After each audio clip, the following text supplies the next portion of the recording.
เจ้าสบายดีมาพบกับ2 News กันเนอร์ตามเคยเนาะสำหรับคลิปนี้จะมาเว้าเรื่องผลงานของกองทัพอากาศหรือว่าจากการครองอากาศซึ่งมันก็เกี่ยวกับการปะทะกันระหว่างอิสราเอลและก็อิหร่านแล้วก็เกี่ยวข้องกับยุทธศาสตร์ในการพัฒนากองทัพไทยเนื่องจากว่าอยู่ในเขตนี้ไทยแมนเป็นประเทศต้นๆที่เน้นการครองอากาศก่อนประเทศอื่นๆภายในแถบนี้มีเครื่องบินเตือนภัยล่วงหน้าบนอากาศก่อนเวียดนามและก็อินโดนีเซียที่เป็นเบอร์1ทางการทหารของอาเซียน ไทยเน้นการครองอากาศมาอย่างยาวนานเคียงคู่กับสิงคโปร์แต่ว่าสิงคโปร์มีเครื่องบินรบที่ทันสมัยกว่าเนื่องจากว่าสิงคโปร์แมนมีความรวยอย่างมหาศาลและก็สิงคโปร์เลือกข้างสหรัฐ 100% บ่ได้ทำตัวเป็นกลางแบบไทย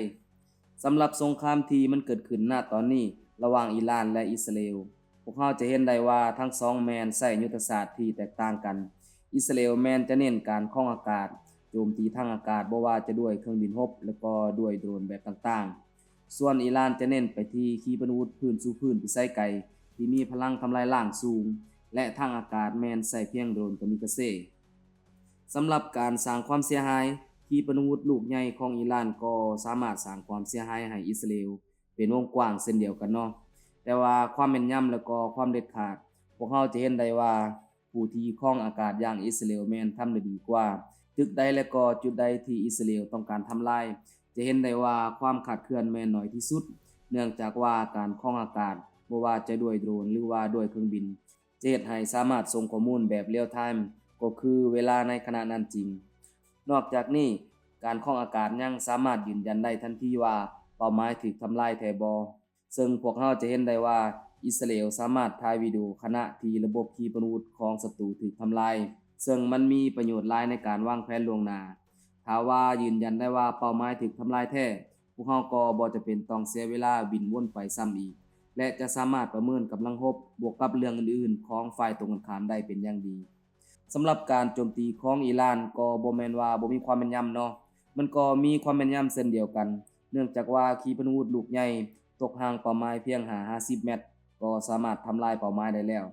แต่ว่าการโจมตีทางอากาศแม้นจะมีความแม่นยำและก็มีความเด็ดขาดกว่าดังนั้นพวกเราจะเห็นได้ว่าอิสราเอลจึงสามารถสังหารผู้นำระดับสูงของอิหร่านบ่ต่ำกว่า20คนรวมทั้งผู้ที่เพิ่งจะแต่งตั้งมาแทนผู้บัญชาการสูงสุดเก่าของอิหร่านก็ทำงานได้เพียงแต่4วันก็ถูกอิสราเอลสังหารอีกแล้วซึ่งสำหรับกรณีการปะทะกันระหว่างอิหร่านและอิสราเอลนอกจากการครองอากาศแล้วอิสราเอลยังมีหน่วยข่าวกรองลับอย่างโมซาดบนภาคพื้นดินที่ช่วยอำนวยความสะดวกระบุพิกัดและก็ประเมินสถานการณ์ช่วยกองทัพอิสราเอลได้เป็นอย่างดีทั้งอย่างใดก็ตามการครองอากาศนั้นจะถือว่าได้รับชัยชนะเหนือศัตรูที่มีจำนวนขีปนาวุธขนาดกลางหรือว่ามีจำนวนขีปนาวุธบ่หลาย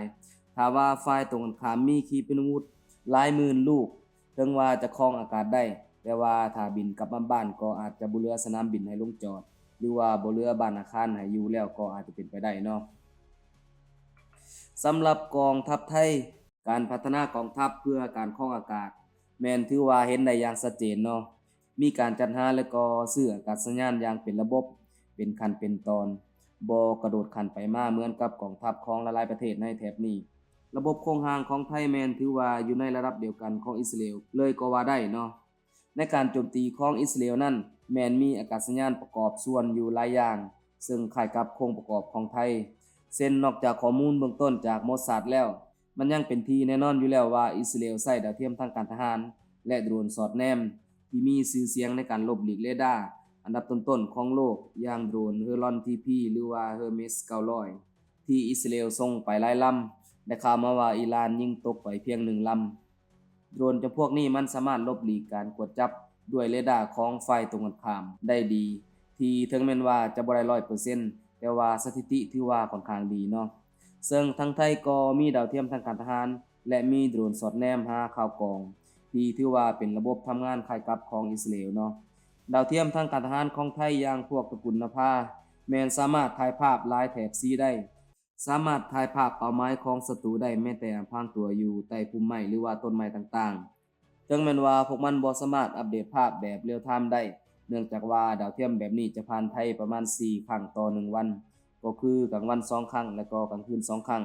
แต่ว่ามันสามารถให้ภาพในวันเดียวกันหรือว่าภาพบ่หลายชั่วโมงก่อนหน้าซึ่งมันเป็นประโยชน์หลายในการช่วยให้กองทัพ สามารถรับรู้การเคลื่อนย้ายกำลังพลของศัตรูและก็วางแผนรับมือล่วงหน้าได้สำหรับยุทโธปกรณ์อีกอันหนึ่งที่ช่วยให้ไทยครองอากาศได้ดีนั่นก็คือโดรนหรือว่าอากาศยานไร้คนขับซึ่งทางไทยแม้นมีการพัฒนาโดรนอย่างครบเซตและเป็นระบบมีทั้งโดรนสอดแนมหาข่าวโดรนโจมตีและตอนนี้ก็กำลังพัฒนาโดรนฆ่าตัวตายกามิกาเซอีกด้วยตอนนี้รวมทุกเหล่าทัพของไทยมีโดรนประจำการแม่นบ่ต่ำกว่า14-55แบบถือว่าหลายแรงเนาะมีการแบ่งโดรนออกเป็นแต่ละแบบอย่างชัดเจนเช่นโดรนขนาดเล็กพิเศษขนาดเล็กมากขนาดเล็กขนาดกลางและก็ขนาดใหญ่ซึ่งรายละเอียดก็จะมีเช่นกองทัพอากาศไทยจะมีโดรนแบบ Orbiter 2 K24 Aerostar BP RTAF U1 Dominator XP กองทัพเรือก็มีโดรนนารายณ์3 Orbiter 3B Marcus B Camcopter S100 Hermes 900เป็นต้นกองทัพบกก็จะมี Raven B Skyseeker FX80 Searcher 2 Hermes 400โดรนตัวเด็ดจากอิสราเอลก็จะแม่น Hermes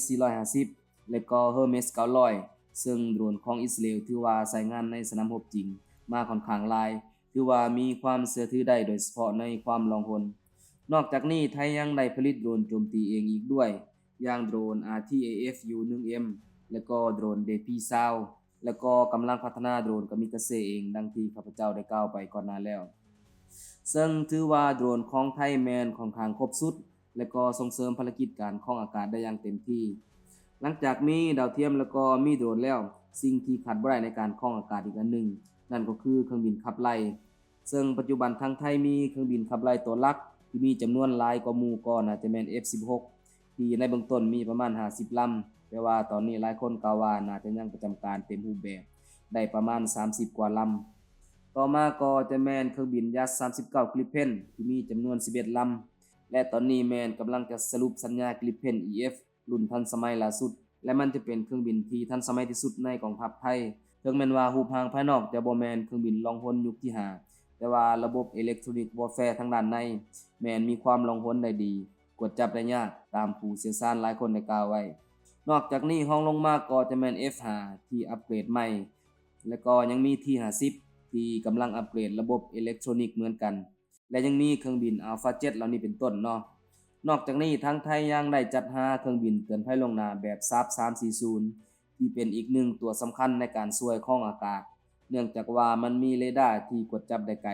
และมีระบบ Data Link สามารถส่งข้อมูลให้ฝูงบินรบได้